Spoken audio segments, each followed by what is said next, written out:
Hi, I'm talking about the Banisher 3.0 today, which is a micro needling system. It comes with the micro needle system itself, the whole base, as well as 2 disposable heads.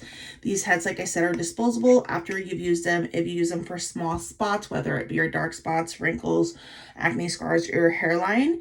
If it's small spots, you can do it for 8 times. If it's like your whole face, after 3 or 4, you can dispose of it. And what's really great about this one is that it's actually, because it's a flat head, it's not going to roll around and you're going to lose control of it. But also the needles on there are really, really micro, which is what you want out of a micro needler.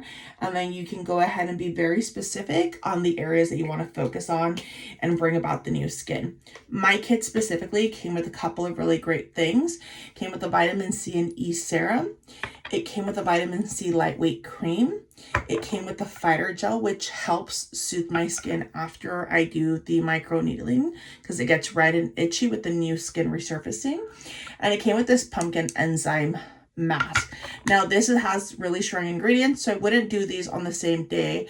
I would probably wait 3 days before I did this, and I really wouldn't micro needle more than once every 2 weeks. You can build up to a week, but not probably your first week. And then I also got the ceramide and retinol serum just because I have older skin and I could really use some help with the fine lines in addition to the dark spots. So this will help with all of that.